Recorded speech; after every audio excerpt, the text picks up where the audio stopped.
Good morning to all of you. YouTube channel Rakesh physics classes में एक बार फिर से आप लोगों का स्वागत है। आज हम लोग properties of magnetic field lines करेंगे। जैसा कि आपने बोर्ड पे देख रखा है, यहाँ पे देख रहे हैं, ये लिखा हुआ है चुंबकीय बल रेखाओं के गुण, properties of magnetic field lines. तो मैग्नेटिक फील्ड जो होता है वो कैसे बिहेव करता है, मतलब मैग्नेटिक फील्ड लाइंस के बारे में ऐसे मैंने आपको इसके पहले वाले वीडियो में भी बताया है कि मैग्नेटिक फील्ड किस तरीके से, मतलब चुंबकीय जो क्षेत्र की रेखाएं होती हैं वो कहाँ से कहाँ होती है। तो मैंने आपको बताया था कि जो चुंबक होता है उसके उत्तरी ध्रुव से निकलता है और दक्षिणी ध्रुव के ऊपर वापस लौट जाता है, और अंदर अंदर ये दक्षिणी ध्रुव से फिर से उत्तरी ध्रुव की ओर होता है। तो मतलब क्या है कि जो रेखा चुंबकीय क्षेत्र की रेखाएं होती है, दिखता नहीं है, ऐसा नहीं है कि कोई रेखा आपको दिखता है वहाँ पे, ऐसी रेखाएं नहीं दिखती है, लेकिन वहाँ पे अगर आप उसकी दिशा को पता करेंगे कि दिशा के लिए एक चुंबकीय सुई होती है, मैग्नेटिक निडल बोला जाता है। तो मैग्नेटिक निडल या चुंबकीय सुई जो होता है उसकी सहायता से हम उसके दिशा को पता करते हैं, और वो दिशा जो आती है वो चुंबकीय क्षेत्र की दिशा ये उत्तरी ध्रुव से बाहर की दिशा में होती है और दक्षिणी ध्रुव पर अंदर की दिशा में होती है। तो कह सकते हैं उत्तरी ध्रुव से इसकी शुरुआत होती है और दक्षिणी ध्रुव के ऊपर बाहर में, चुंबक के बाहर, ये फिर से लौट जाती है या समाप्त होती है। लेकिन चुंबक के अंदर भी ये दक्षिणी ध्रुव से उत्तरी ध्रुव के ऊपर वापस जाती है, मतलब ये बंद चक्र बनाती है। उसी बात को मैंने यहाँ पे लिखा है, और इसको समझने का ये तरीका है कि आपका जो मैंने क्या लिखा है, चुंबक के बाहर चुंबकीय बल रेखाएं उत्तरी ध्रुव से निकलती हैं तथा दक्षिणी ध्रुव पर लौट जाती हैं, जबकि चुंबक के अंदर दक्षिणी ध्रुव से उत्तरी ध्रुव तक जाती है, अर्थात चुंबकीय बल रेखाएं एक बंद वक्र बनाती है। जैसे देख लीजिए, अगर आपका ये चुंबक है ना, ये चुंबक है, इसका उत्तरी ध्रुव है, दक्षिणी ध्रुव है। तो मैंने आपको बताया था कि उत्तरी ध्रुव से चुंबकीय क्षेत्र की रेखाएं निकलती है, इस तरीके से निकलती है ना, चुंबकीय क्षेत्र की रेखा इस तरीके से निकलती है, ये चुंबकीय बल की रेखाएं हो गई, ठीक है ना। और दक्षिणी ध्रुव, अगर इसको मैंने एस लिखा, इसको एल लिखा, तो उत्तरी ध्रुव हो गया, ये उत्तरी ध्रुव से निकलेगा और दक्षिणी ध्रुव पे आएगा वापस लौट करके। तो ये वापस लौट के आता है, तो दक्षिणी ध्रुव पे दिशा आने वाला बनाते हैं इस तरीके से, ठीक है ना। तो कैसे एक्चुअली में बनता है, ये वाला जो क्षेत्र की रेखाएं हैं यहाँ से यहाँ लौट जाता है, मतलब जो चुंबकीय क्षेत्र की रेखा होती है वो यहाँ से निकलता है और वापस इस तरीके से यहाँ पे लौट जाता है। तो ये ध्यान रखना है कि जो चुंबकीय क्षेत्र की रेखाएं होती है वो उत्तरी ध्रुव से निकलता है और दक्षिणी ध्रुव के ऊपर वापस लौट जाता है ना। तो इस तरीके से हम लोग इसका लाइनिंग बनाते हैं, ठीक है। वो इसी तरीके से इधर भी होगा, ऊपर से नॉर्थ से मतलब जो उत्तरी ध्रुव है उससे निकलता है और दक्षिणी ध्रुव के ऊपर ये वापस लौट जाता है।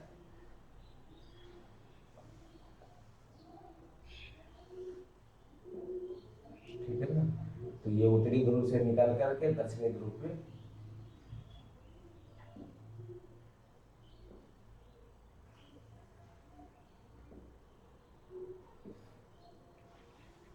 इस तरीके से ये, तो उसी को मैंने यहाँ लिखा है, चुंबक के बाहर चुंबकीय बल रेखाएं उत्तरी ध्रुव से निकलती है।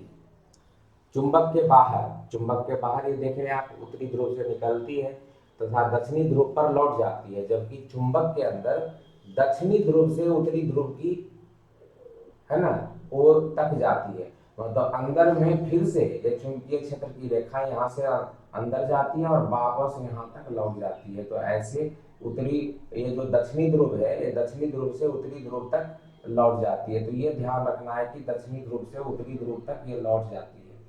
तो मैंने ये लाइन बना दिया।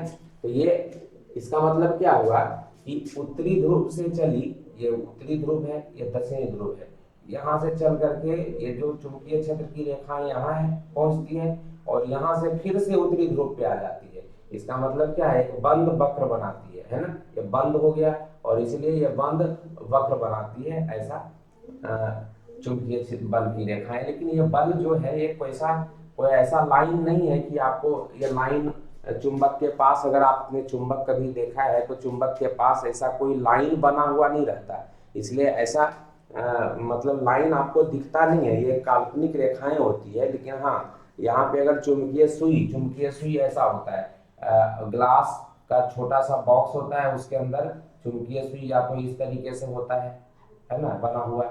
इसको नॉर्थ बोलते हैं और इसको साउथ बोलते हैं, ठीक है ना। उत्तरी ध्रुव दक्षिणी ध्रुव इसका ये बोला जाता है। मतलब जहाँ पे एरो का निशान बना हुआ है वो हो गया उत्तरी ध्रुव, है ना, और पीछे जो है वो दक्षिणी ध्रुव ऐसे रहता है। या इसको कहते हैं चुंबकीय सुई, और दूसरा जो है वो इस तरीके से बना रहता है,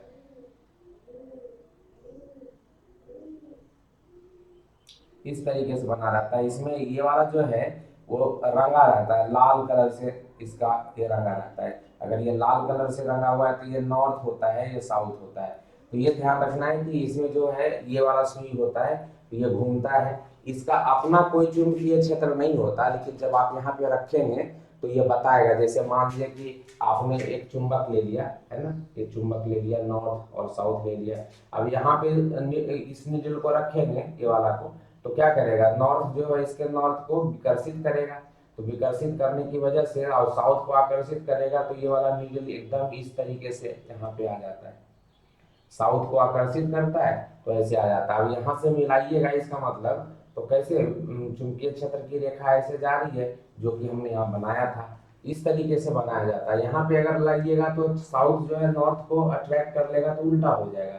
तो ये जो इस तरीके से मतलब एरो की दिशा में बनाइएगा तो चुंबकीय क्षेत्र की रेखा देख रहे हैं ऐसे जा रहा है एरो की दिशा में, इस तरीके से बनाया जाता है। अगर आप यहाँ पे रखेंगे मैग्नेटिक नीडल को तो नॉर्थ वाला साउथ को अट्रैक्ट करेगा, साउथ वाला नॉर्थ को आकर्षित करेगा। तो यहाँ पे जो चुंबकीय नीडल है ये देख रहे हैं, साउथ है तो इसके नॉर्थ को आकर्षित करेगा, और ये नॉर्थ है तो साउथ को आकर्षित करेगा। आप देख लीजिए यहाँ पे चुंबकीय क्षेत्र इस तरीके से आ रहा है, इस तरीके से आया ना। और यहाँ पे अगर रखेंगे तो यहाँ पे कैसे हो जाएगा, ये नॉर्थ है तो साउथ को अट्रैक्ट करेगा तो इस तरीके से आएगा।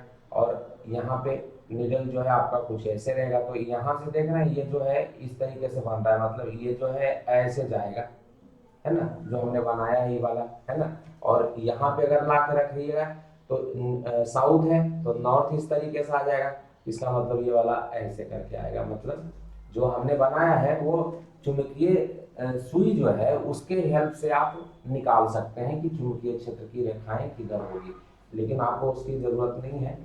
आप समझ रख सकते हैं कि चुंबकीय क्षेत्र की रेखाएं जो होती है कहाँ से होती है, तो उत्तरी ध्रुव से निकलती है, ये वाली उत्तरी ध्रुव से निकलती है, और दक्षिणी ध्रुव से ये दक्षिणी ध्रुव पर समाप्त होती है, मतलब लौट जाती है। और अंदर अंदर बाहर में ये होता है और चुंबक के अंदर फिर से दक्षिणी ध्रुव से उत्तरी ध्रुव तक लौट जाती है, और इसलिए ये बंद वक्र बनाती है। ये आपको ध्यान रखना है, ठीक है ना।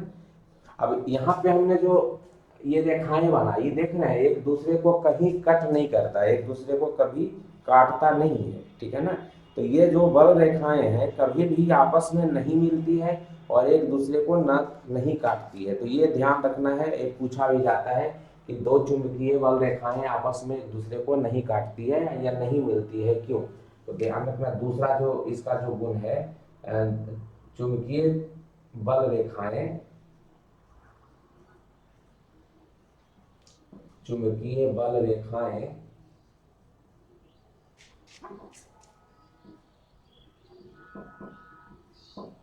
एक दूसरे को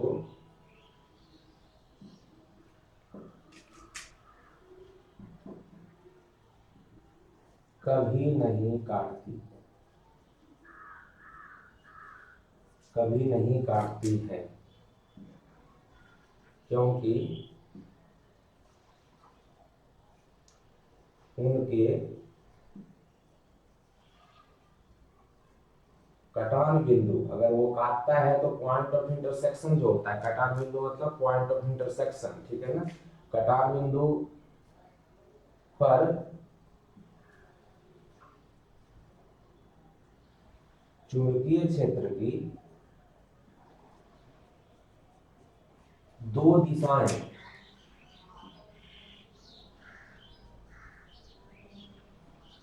संभव होगी, है ना, जो असंभव है।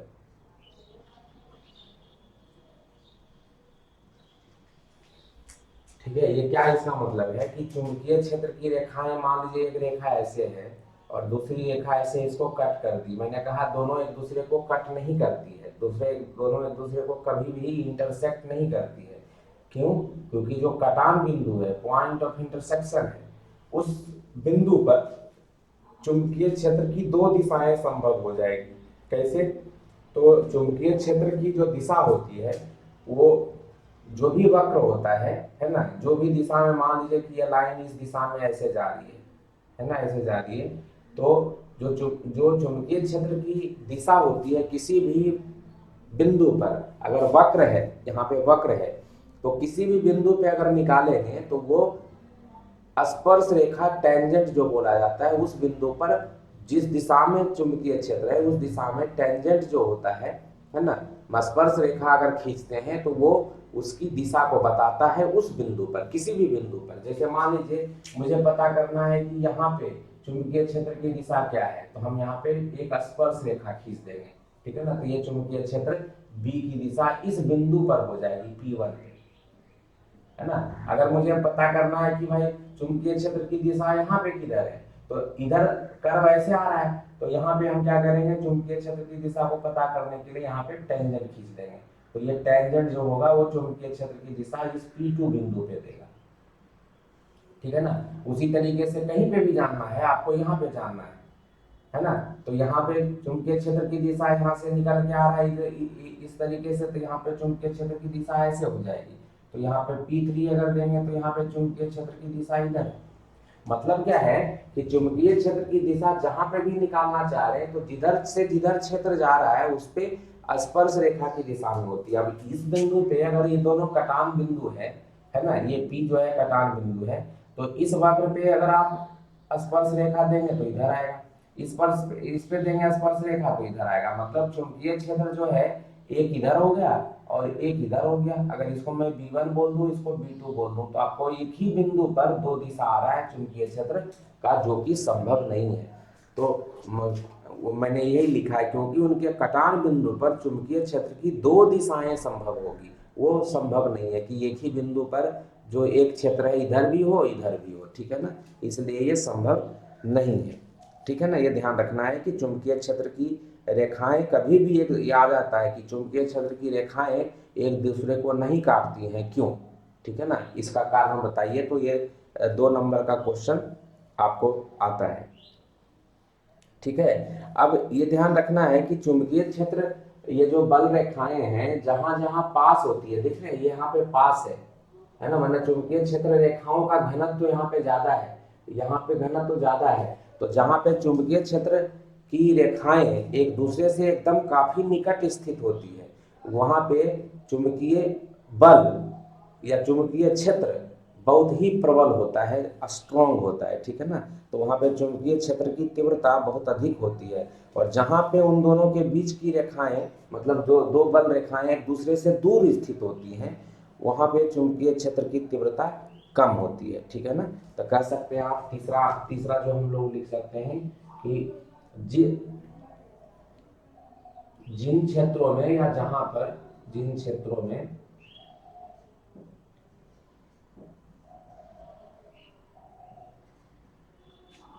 जिन क्षेत्रों में चुंबकीय बल रेखा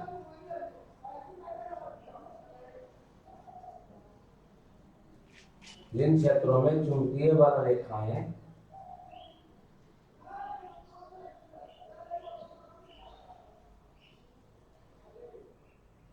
एक दूसरे के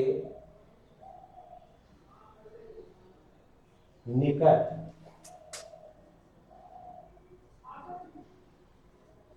स्थित होती हैं, अर्थात ये भी बोल सकते हैं आप चुंबकीय बल रेखाओं का घनत्व जहां ज्यादा होता है। ठीक है ना, ये भी बोल सकते हैं, या चुंबकीय अर्थात चुंबकीय बल रेखाओं का घनत्व ज्यादा होता है, अर्थात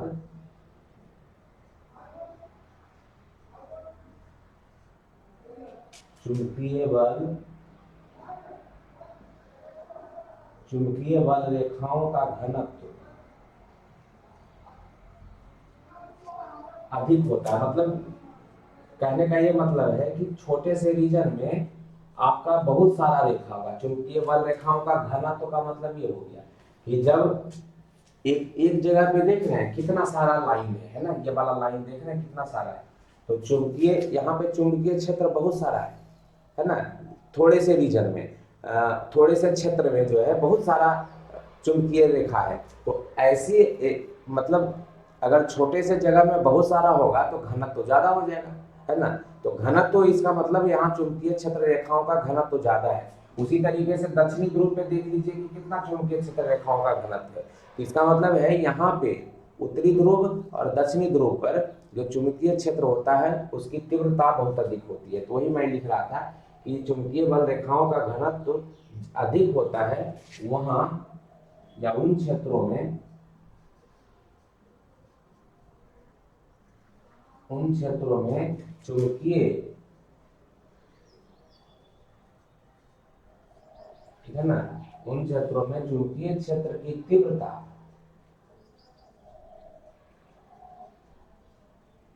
उन क्षेत्रों में चुंबकीय क्षेत्र की तीव्रता अधिक होती है।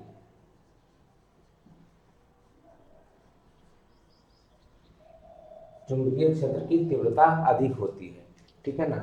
मतलब जहां जहां जो ये भी है चुंबकीय बल रेखाएं एक दूसरे के निकट होती है, तो ऐसे भी समझ सकते हैं कि चुंबकीय क्षेत्र की रेखाएं जहां जहां निकट होती है वहां पे चुंबकीय क्षेत्र की तीव्रता अधिक होती है, और जहां जहां एक दूसरे से दूर होती है तो वहां पे चुंबकीय क्षेत्र की तीव्रता, ठीक है ना, कम होती है। तब ये हम क्या इसी में जोड़ देते हैं या अलग से लिख देते हैं, जिन क्षेत्रों में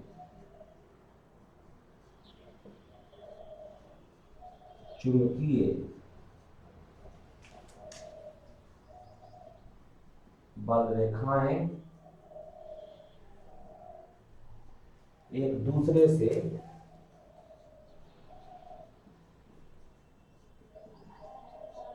दूर स्थित होती है,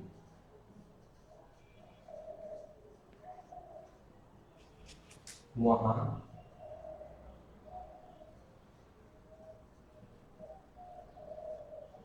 चुंबकीय क्षेत्र की तीव्रता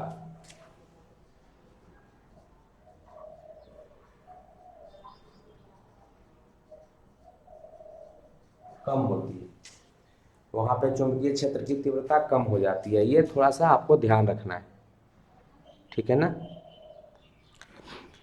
तो ये हो गया तीसरा गुण, ठीक है। अब जो है इसके बाद इसके बाद चौथा पॉइंट वही है जो हमने बताया था कि जो स्पर्श रेखा की दिशा जो होती है वो हमेशा चुंबकीय क्षेत्र की दिशा होती है। तो किसी भी जो वक्र रेखा है चुंबकीय बल रेखाओं के किसी बिंदु पर स्पर्श रेखा की दिशा चुंबकीय क्षेत्र की दिशा होती है, ठीक है ना। तो चौथा पॉइंट यही निकालेंगे कि किसी भी बिंदु पर अगर हमको चुंबकीय क्षेत्र की दिशा निकालनी है तो वो किधर होगा, तो वो हमेशा स्पर्श रेखा की दिशा में होती है। तो कह सकते हैं कि चुंबकीय बल रेखा के किसी बिंदु पर जो स्पर्श रेखा खींची जाती है वो परिणामी चुंबकीय क्षेत्र की दिशा होती है, ठीक है ना। तो बल रेखाओं या बल रेखा, चुंबकीय बल रेखा लिखे तो ज्यादा अच्छा है।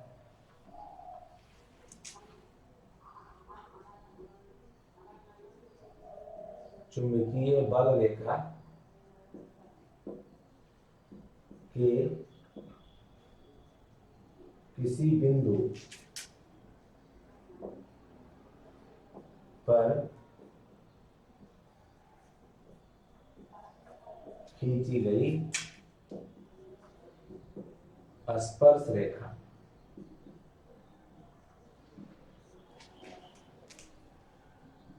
की दिशा में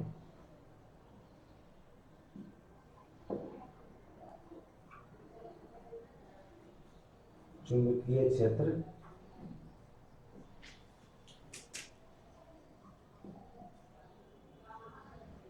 की दिशा, ठीक है ना।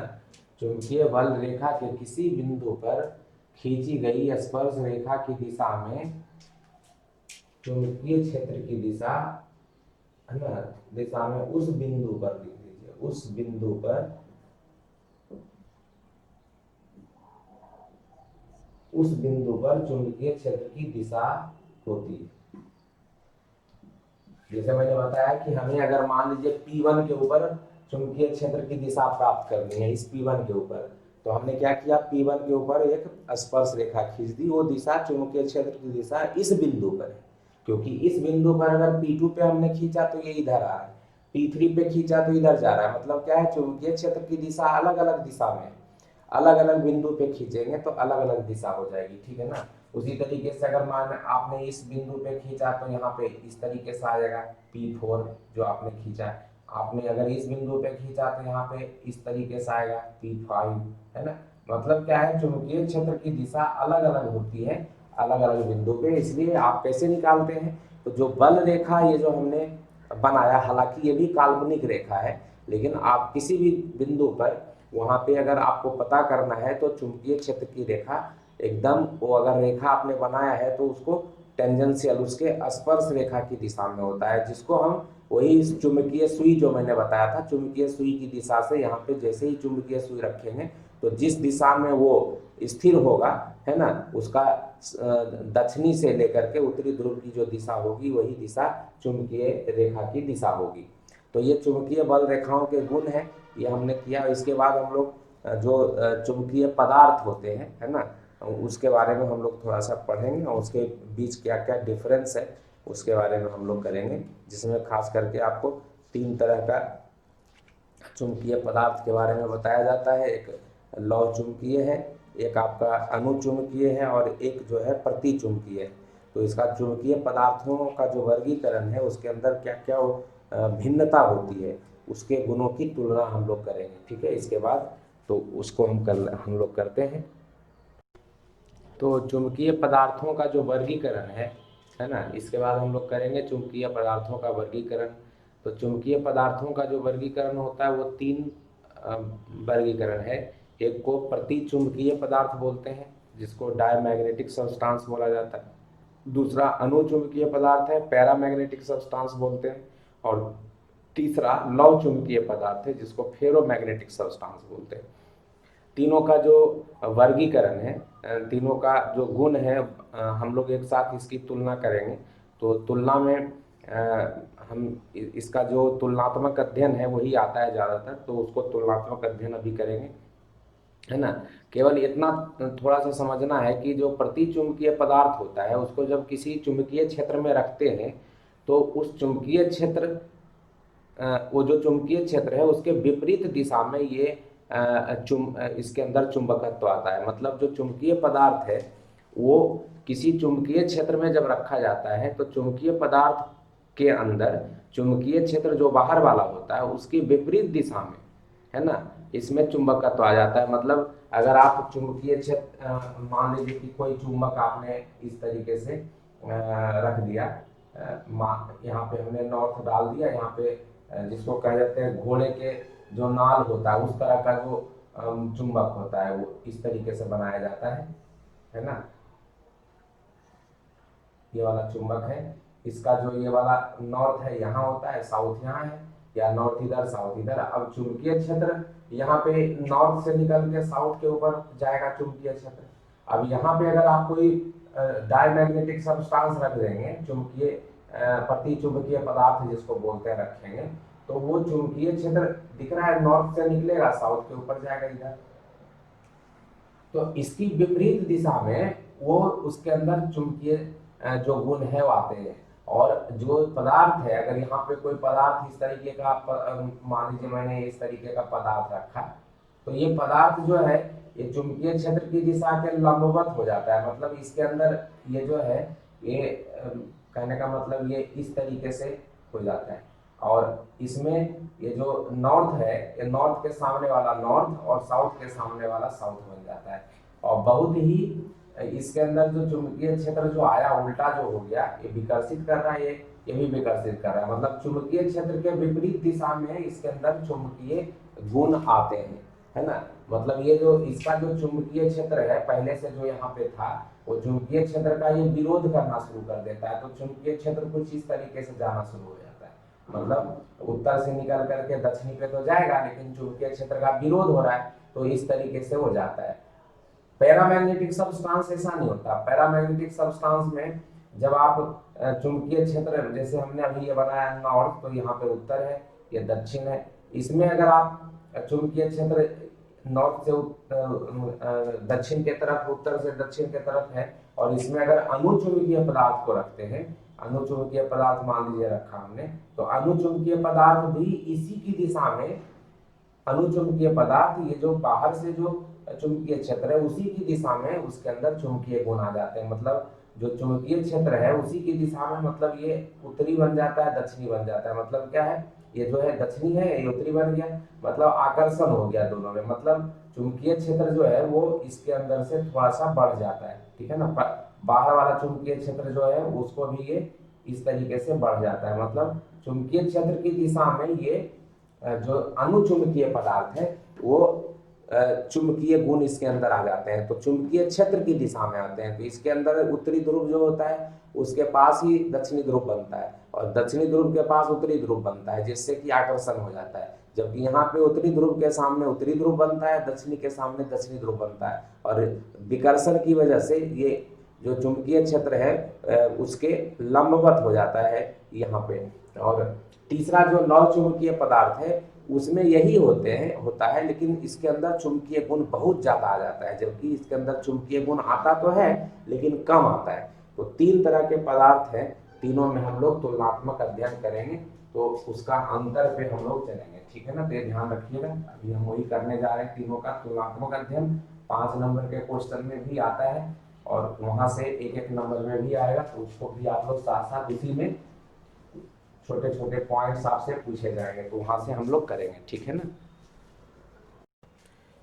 तो ये हमने तीनों पदार्थों के बीच में जो तुलनात्मक अध्ययन है, प्रतिचुंबकीय पदार्थ, अनुचुंबकीय पदार्थ एवं लौह चुंबकीय पदार्थों के चुंबकीय गुणों की तुलना हमने यहाँ पे आपके सामने लिखा है। तो ये जो है आपका प्रतिचुंबकीय पदार्थ, मैंने पहला गुण तो आपको पहले ही बताया था कि प्रतिचुंबकीय जो पदार्थ होते हैं उनको जब आप चुंबकीय क्षेत्र में रखते हैं तो वो चुंबकीय क्षेत्र की विपरीत दिशा में उसके अंदर चुंबकीय गुण आ जाते हैं। तो मैंने इसके पहले जो चित्र बनाया था उसके अंदर बताया था कि चुंबकीय क्षेत्र जो होता है, अगर आपका जो पहले से आपने रख रखा है, बाहर से एक चुंबक रख रखा है, तो यहाँ से चुंबकीय क्षेत्र की दिशा उत्तर से दक्षिण की दिशा में होगी। अब इसमें अगर आप कोई प्रतिचुंबकीय पदार्थ का छड़ रखेंगे तो ये इसके लंबवत इस तरीके से हो जाता है, और चुंबकीय क्षेत्र की विपरीत दिशा में चुंबकीय गुण आ जाते हैं। मतलब ये उत्तर है तो इसका विरोध करता है, ये दक्षिण है तो इसका भी विरोध करता है। मतलब चुंबकीय क्षेत्र जो इधर से इधर था, ठीक है ना, उसका ये विरोध करता है, क्योंकि अब जो है ये इसके अंदर ये जो उत्तरी ध्रुव बन जाता है, तो ये चुंबकीय क्षेत्र नॉर्थ नॉर्थ का विरोध करता है, दक्षिण दक्षिण का विरोध करता है, उत्तर उत्तर का विरोध करता है, और इसलिए ये चुंबकीय क्षेत्र की दिशा के लंबवत दिशा में क्षण हो जाता है।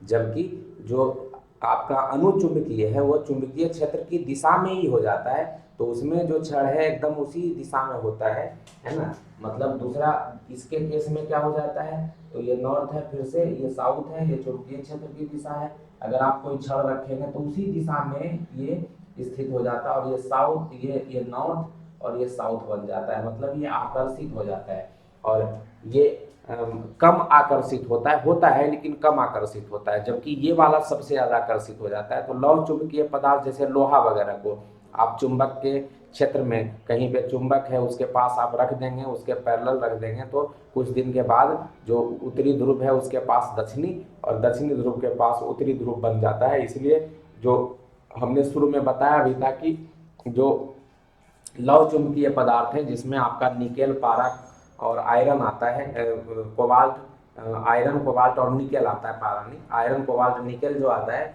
उसको अगर आप रखते हैं चुंबकीय क्षेत्र में तो उसी की दिशा में वो उसके अंदर चुंबकीय गुण आ जाता है। और इसीलिए बोला भी जाता है कि चुंबकीय क्षेत्र की दिशा में अगर लोहे को रख दिया जाए तो वो कुछ दिनों के बाद उसके अंदर चुंबकीय गुण आ जाते हैं। तो ये इसके अंदर बहुत ज़्यादा प्रबल रूप से आते हैं, है ना। तो वही मैंने पहला लिखा है कि इन पदार्थों की छड़ों को शक्तिशाली चुंबक के ध्रुवों के बीच लटकाने पर इनकी लंबाई चुंबकीय क्षेत्र के लंबवत हो जाती है। इस तरीके से इन पदार्थों की छड़ों को शक्तिशाली चुंबक के छड़ों के बीच लटकाने पर इनकी लंबाई चुंबकीय क्षेत्र की दिशा में ही हो जाती है, ठीक है ना, तो उसी की दिशा में होती है।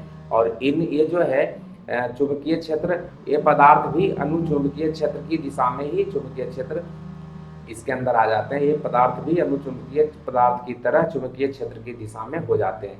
तो चुंबकीय क्षेत्र की दिशा में इसी तरीके से होते हैं, लेकिन और भी ज़्यादा प्रबल रूप से होते हैं। तो इसके अंदर प्रबल रूप से चुंबकीय गुण आते हैं, इसके अंदर थोड़ा कम आता है, इसके अंदर भी कम आता है, लेकिन ये कह सकते हैं कि प्रतिकर्षित करता है जबकि आकर्षण होता है। तो इसके अंदर कह सकते हैं कि चुंबकीय क्षेत्र की दिशा के विपरीत दिशा में मैग्नेटाइज होता है, इसके अंदर चुंबकीय गुण आता है, जबकि ये चुंबकीय क्षेत्र की ही दिशा में मैग्नेटाइज होता है।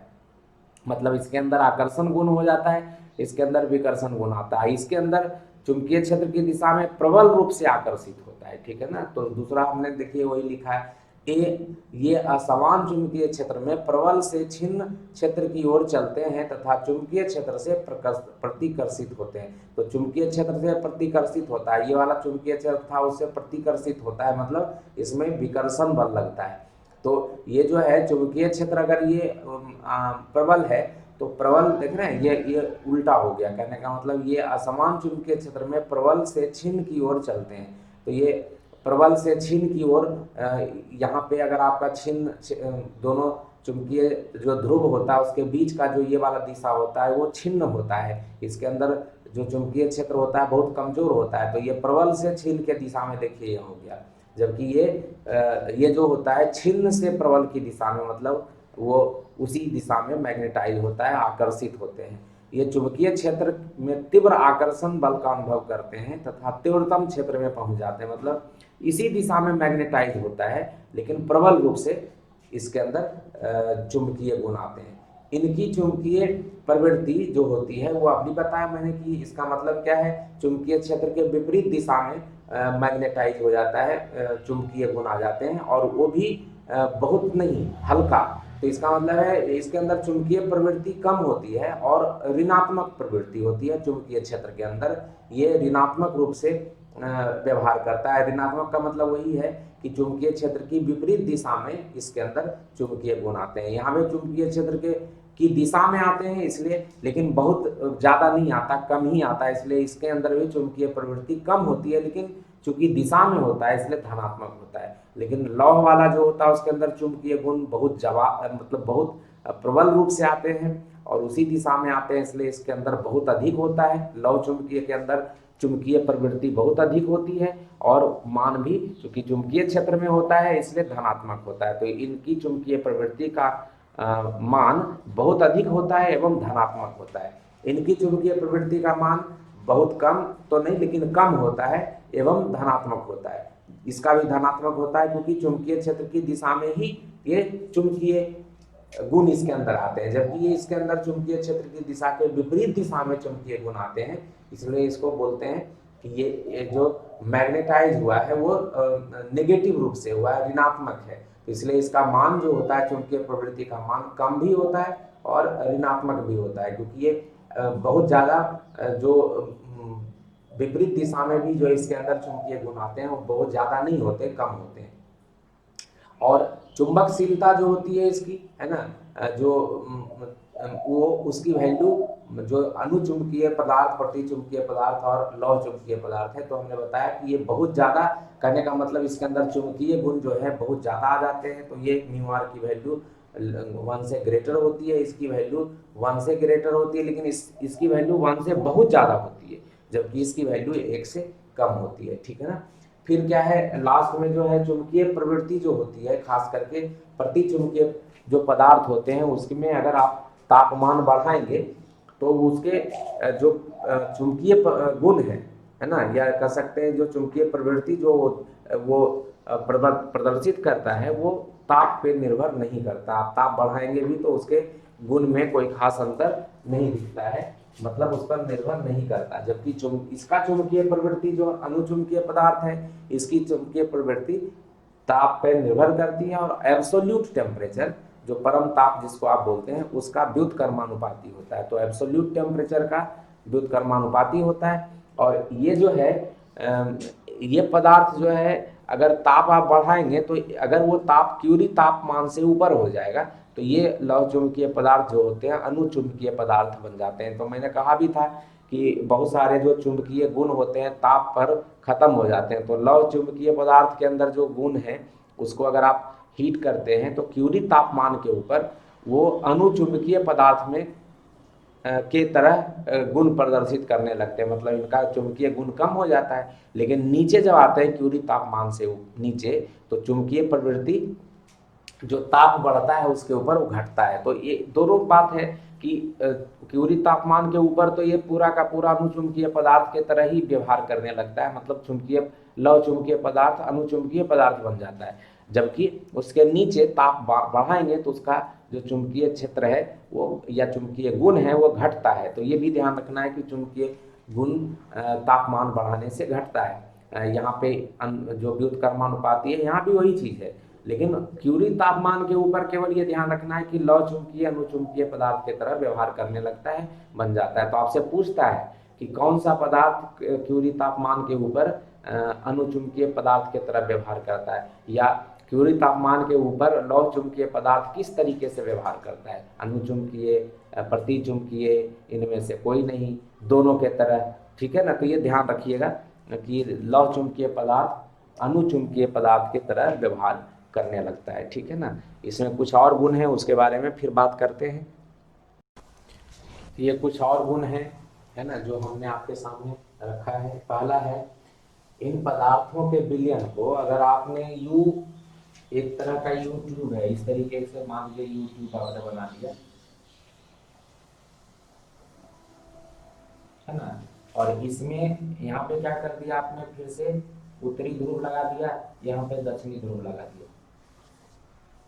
ठीक है ना। तो मतलब ये दोनों नहीं, एक कहने का मतलब है कि मैग्नेट को एक इसके अंदर लगा दिया। तो इसको यहाँ पे तो बनाना थोड़ा सा मुश्किल है, लेकिन आप ऐसे इसको कह सकते हैं कि हमने क्या किया कि एक मैग्नेट यहाँ रख दिया, नॉर्थ वाला ध्रुव यहाँ और दक्षिणी वाला ध्रुव यहाँ। मतलब वही मैग्नेट का जो है उत्तरी ध्रुव और दक्षिणी ध्रुव के बीच में जो हॉर्स शू मैग्नेट जो हमने कहा था घोड़े की नाल के आकार का, तो इस तरीके से होता है ना। ये जो घोड़े की नाल वाला जो हमने अभी बनाया था थोड़ी देर पहले कि वो इस तरीके से होता है आपका, है ना। तो आप इस तरीके का मैग्नेट अगर आप बनाएंगे तो इसके एन और एस के बीच में आप इसको रख सकते हैं। ये यू ट्यूब का एक जो सिरा है उसको रख सकते हैं। तो यू ट्यूब में क्या करते हैं, ये वाला जो द्रव है प्रतिचुंबकीय पदार्थ का द्रव है उसको घोल करके इसके अंदर डाल देते हैं। और डालिएगा तो मान लेते हैं कि हमने इसको यू ट्यूब को इस तरीके से रखा, इस तरीके से रखा और इसके अंदर घोल डाल दिया। ठीक है ना, इस तरीके से घोल डाल दिया। तो घोल जिस सिरा को उसका हमने यू ट्यूब का एक भुजा जो है इसके बीच में रखा, तो जिस सिरा को रखिएगा, मान लीजिए आपने रखा था, उस रखने के पहले आपका ये इस तरीके से था, है ना, द्रव इस तरीके से था। जैसे ही इसके अंदर रखेंगे तो ये द्रव का तल नीचे चला जाता है। मतलब यहाँ है जो तल ये वाला, ये तल नीचे चला जाएगा, यहाँ से हट जाएगा। मतलब यहाँ से ये जो द्रव है नीचे खिसक जाएगा, यहाँ से पहले यहाँ था अब यहाँ आ जाएगा। तो द्रव का जो तल है वो नीचे खिसक जाता है। कहने का मतलब जो यू नली में अगर इस अनुचुंबकीय प्रतिचुंबकीय पदार्थ का जो घोल है उसको डाल करके और उसके कोई एक सिरा को या कह सकते हैं एक भुजा को चुंबकीय जो ध्रुव है उसके बीच में रखेंगे चुंबकीय क्षेत्र में, तो वो नीचे चला जाता है। इन पदार्थों के विलयन को यू नली में भरकर उसकी एक भुजा को यदि चुंबकीय क्षेत्र में रखा जाता है तो उस भुजा में द्रव का तल नीचे गिर जाता है, द्रव का तल नीचे गिर जाता है इसमें। और इसमें इसका उल्टा होता है, द्रव का तल ऊपर चला जाता है।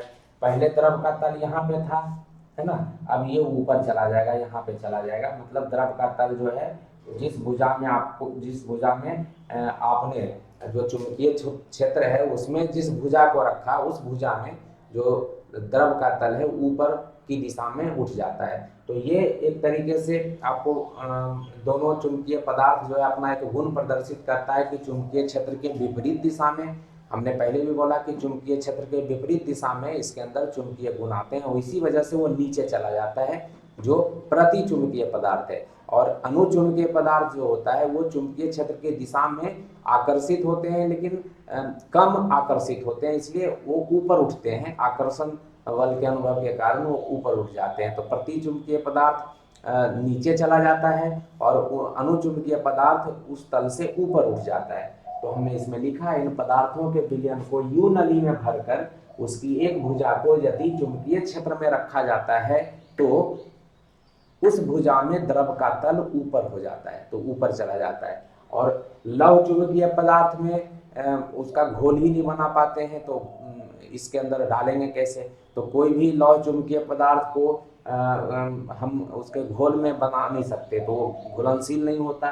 और द्रव भी लौह चुंबकीय पदार्थ कोई नहीं है, तो ऐसा भी नहीं है कि हम कोई द्रव के रूप में यहाँ ले सकते थे। तो द्रव भी लौह चुंबकीय कोई पदार्थ नहीं है, तो यहाँ द्रव भी नहीं डाल सकते। और जो लौह चुंबकीय पदार्थ हमको पता है उसको घुलनशील नहीं होता है, तो यहाँ पे हम उसका प्रयोग नहीं करके देख सकते। तो ये चीज़ ध्यान रखना है। इसके जो क्या कहते हैं दूसरे जो गुण है आपका, तो उसमें है चुंबकीय आघूर्ण। चुंबकीय आघूर्ण आपने पढ़ा था कि जो दोनों ध्रुव है उसके बीच का जो दूरी होता है ना, और जो चुंबकीय लंबाई बोलते हैं, और इसकी जो प्रबलता m गुना 12 को चुंबकीय आघूर्ण बोलते हैं। तो इसके अंदर जो परमाणु होते हैं फिर उसमें इलेक्ट्रॉनों की संख्या सम होती है। कुछ इलेक्ट्रॉन जो क्या कहते हैं एक दिशा में होते हैं, तो कुछ इलेक्ट्रॉन दूसरे दिशा में होते हैं। और सम संख्या में जो एकदम बराबर की संख्या में एक इलेक्ट्रॉन का जो चुंबकीय आघूर्ण होता है ऊपर की दिशा में है, तो दूसरे इलेक्ट्रॉन का चुंबकीय आघूर्ण नीचे की दिशा में होता है। इसलिए कुल चुंबकीय इसका जो आघूर्ण होता है वो शून्य होता है। तो ये ध्यान रखना है कि इसके अंदर जो अनुचुंबकीय पदार्थ होते हैं उसके अंदर चुंबकीय आघूर्ण इस तरीके से होता है ना, एक ऊपर होगा तो एक नीचे होगा, एक ऊपर होगा तो एक नीचे होगा। और सम संख्या में इलेक्ट्रॉन जो होता है सम संख्या में होता है, तो एक स्पिन करता है तो दूसरा उसके विपरीत दिशा में स्पिन करता है, तो एक एंटी स्पिन एक स्पिन बोलते हैं। तो एक का चुंबकीय आघूर्ण ऊपर होगा तो दूसरे का नीचे होगा। सम संख्या में इलेक्ट्रॉन होते हैं इसलिए टोटल मिल करके इसको ये खत्म कर रहा है, इसको ये खत्म कर रहा है, तो ये इस तरीके से होते हैं। या इस तरीके से भी दिखाते हो सकता है कि ऊपर वाला में जो इलेक्ट्रॉन है वो इस तरीके से हो, नीचे वाला में इलेक्ट्रॉन का चुंबकीय आघूर्ण इस तरीके से हो। सम संख्या में होती है इसलिए बराबर जो इलेक्ट्रॉन चुंबकीय आघूर्ण उसका प्लस दिशा में होता है, धनात्मक दिशा में, तो कुछ का ऋणात्मक दिशा में, दोनों मिलकर के चुंबकीय आघूर्ण शून्य देते हैं। ठीक है ना, इसके ये होता है इसके अंदर। लेकिन जो उसमें होता है आपका जो अनुचुंबकीय पदार्थ होता है, तो अनुचुंबकीय पदार्थ में सम इलेक्ट्रॉनों की संख्या विषम होती है। तो कुछ जो है मान लीजिए कि इस तरीके से है, विषम होता है, तो और कुछ जो है इसका जो अपोज कर रहा है ऐसे भी होता है। तो इससे पता चलता है कि विषम संख्या है तो कुछ इलेक्ट्रॉन का आघूर्ण ऊपर है कुछ का नीचे है, लेकिन कुल मिला देंगे तो ये शून्य के बराबर नहीं होगा। इससे ये कैंसिल हो जाएगा, इससे ये कैंसिल होगा, इससे ये, लेकिन एक बचा रह जाएगा। इस तरीके से भी होता है और इस तरीके से भी चुंबकीय आघूर्ण होता है। मान लीजिए ये है इस तरीके से,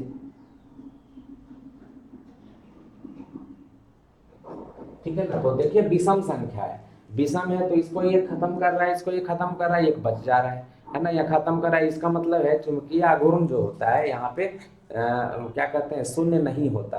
लेकिन चुंबकीय जो अणु होते हैं, अणुओं की जो चुंबकीय स्थिति होती है एक दूसरे से भिन्न दिशा में, मतलब मैंने तो ये ऊपर नीचे बना दिया, इस तरीके से भी हो सकता है, इधर भी हो सकता है। तो इसमें परमाणुओं की संख्या जो इसमें परमाणु जो होते हैं उसके अंदर इलेक्ट्रॉन की संख्या प्रायः विषम होती है ना। उदाहरण में आपका एल्युमिनियम है, आपका मैंगनीज है, पैलेडियम है, आपका ऑक्सीजन है। यहाँ पे सोना चांदी है, सोने को आपने पढ़ा है, सिल्वर को ये AU से संकेत करते हैं, है ना, सिल्वर को AG से संकेत करते हैं। सिल्वर, पानी तो आपको पता ही है H2O होता है और बिस्मथ को Bi से संकेत करते हैं। तो इस तरीके से आप ध्यान रख सकते हैं, है ना। ये एल्युमिनियम है, इसके अंदर ये सोना चांदी पानी बिस्मथ ये आपका प्रतिचुंबकीय पदार्थ है, और ये एल्युमिनियम मैंगनीज पैलेडियम ऑक्सीजन ये सारे अनुचुंबकीय पदार्थ हैं। एग्जाम्पल आ जाता है कि इनमें से कौन अनुचुंबकीय पदार्थ है, इनमें से कौन प्रतिचुंबकीय पदार्थ है। 1 नंबर का क्वेश्चन यहाँ से बनता है आपको, ठीक है ना। सोना कौन सा पदार्थ होता है, कौन सा चुंबकीय पदार्थ होता है, तो आपको पता वहाँ पे होना चाहिए कि प्रतिचुंबकीय है, अनुचुंबकीय है कि लौह चुंबकीय है। लौह चुंबकीय में लोहा, कोबाल्ट और निकेल आता है ना। इसके अंदर जो होते हैं डिफरेंट इलेक्ट्रॉन्स का एक डोमेन होता है। डोमेन का मतलब ये होता है कि जैसे ये बना हुआ है कुछ इस तरीके से, कुछ इस तरीके से, कुछ इस तरीके से, और उसको अगर चुंबकीय क्षेत्र मतलब इसमें जो है एक ही अगर लिया जाए तो इसमें जो मान लेते हैं इधर है, तो इसमें चुंबकीय आघूर्ण की दिशा इस तरीके से होती है। कहीं पे दूसरा क्षेत्र है तो इसके अंदर चुंबकीय आघूर्ण इस तरीके से होता है, कहीं तीसरा क्षेत्र है तो उसके अंदर चुंबकीय आघूर्ण इस तरीके से होता है। तो ये इसको डोमेन्स बोले जाते हैं, ठीक है ना। ऐसे ऐसे जो है लोहा के अंदर, निकेल के अंदर, कोबाल्ट के अंदर जो समूह बनाए रहता है, चुंबकीय आघूर्ण का एक एक समूह होता है, वो अलग अलग दिशा में होता है, तो उसको बोला जाता है जो डोमेन। जब इसको चुंबकीय क्षेत्र में रखा जाता है तो धीरे धीरे सारे डोमेन्स एक डायरेक्शन में हो जाते हैं, और इसीलिए लौह चुंबकीय पदार्थ में चुंबकीय गुण आ जाता है, क्योंकि सारे जो चुंबकीय आघूर्ण हैं, ये वाला जो डोमेन जिसको कह रहे हैं, आप एक दिशा में आ जाते हैं धीरे धीरे, और इस वजह से टाइम लगता है। जब आप उसको किसी चुंबकीय क्षेत्र में रखते हैं लोहा को, तो लोहा के अंदर जो चुंबकीय आघूर्ण हैं, सारे जो डोमेन्स बने हुए हैं चुंबकीय आघूर्ण अलग अलग दिशाओं में वाले, वो सारे धीरे धीरे एक दिशा में आ जाते हैं, और इसलिए उसके अंदर लोहे के अंदर जो चुंबकीय गुण है आ जाता है। तो वो कारण ये है, इसलिए उसके अंदर डोमेन्स की बात होती है। इसे इसके या इनके अनुचुंबक परस्पर युग्मन के कारण ये अनुचुंबक जो होता है, वो कहने का मतलब ये डोमेन्स जो हैं वो डिफरेंट डिफरेंट दिशा में होते हैं, एक समूह बना लेते हैं जिसमें उपस्थित सभी अनुचुंबक, एक एक देख रहे हैं ना, ये अनुचुंबक हो गया, ये तो जो डाइपोल मोमेंट है वो युग्मन के कारण एक समूह बनाता है जिसको डोमेन कहते हैं, ठीक है ना। और उपस्थित सभी अनुचुंबक एक दिशा में बंध जाते हैं, तो ये सभी एक दिशा में है, ये सभी एक दिशा में है, ये सभी एक दिशा में है, ये अलग अलग डोमेन बनाते हैं, ठीक है ना, जिसे चुंबकीय डोमेन कहते हैं। जब इस पदार्थ को, जैसे लोहे को, आप किसी चुंबकीय क्षेत्र में रखेंगे तो सारे डोमेन एक ही दिशा में हो जाते हैं, और इसी वजह से उसके अंदर चुंबकीय गुण आ जाते हैं, ठीक है ना। तो लोहा, कोबाल्ट, निकेल, ये जो है आप इसके अंदर अगर आपको डिफरेंस आता है लिखने के लिए तो आप इतना लिखेंगे। ये 5 मार्क्स का क्वेश्चन बहुत पूछा जाता है। 1 नंबर का भी क्वेश्चन इससे बहुत पूछा जाएगा, 5 नंबर का क्वेश्चन भी पूछा जाएगा। जैसे यूट्यूब वाला जो बताया आपको, यहाँ पे ये पूछा जाता है कि अगर चुंबकीय क्षेत्र जो होता है उसके अंदर अगर प्रति चुंबकीय पदार्थ के विलयन को या घोल को उसके अंदर डाल दिया जाए, तो जो ट्यूब है उसके अंदर जो द्रव है वो किधर जाएगा, ऊपर जाएगा, नीचे जाएगा, ये सब थोड़ा सा पूछा जाता है। तो जो नली है उसके अंदर अगर आप चुंबकीय क्षेत्र में रखेंगे या चुंबकीय ध्रुव के बीच में रखेंगे, तो उस क्षेत्र में स्थित जो नली होगा उसके अंदर अगर अनुचुंबकीय पदार्थ है तो उसका तल ऊपर उठ जाएगा, अनुचुंबकीय पदार्थ है तो तल ऊपर उठ जाएगा, अगर प्रतिचुंबकीय है तो नीचे चला जाएगा, लौह चुंबकीय है तो उसका तो लौह चुंबकीय का तो कोई आप बना ही नहीं सकते, इसका मतलब लौह चुंबकीय पदार्थ आंसर में हो ही नहीं सकता है, तो ये ध्यान रखिएगा, ठीक है ना। तो इसके बाद हम लोग क्या कहते हैं, जो चुंबकीय भूचुंबकत्व तत्व जो है, एलिमेंट्स ऑफ टेरेस्ट्रियल मैग्नेटिज्म, जिसमें एंगल ऑफ डेक्लिनेशन दिक्पात का कोण है, या एंगल ऑफ इंक्लिनेशन नमन कोण है, ठीक है ना, या नमन कोण या नति कोण बोलते हैं, उसके बारे में बात करेंगे, ठीक है।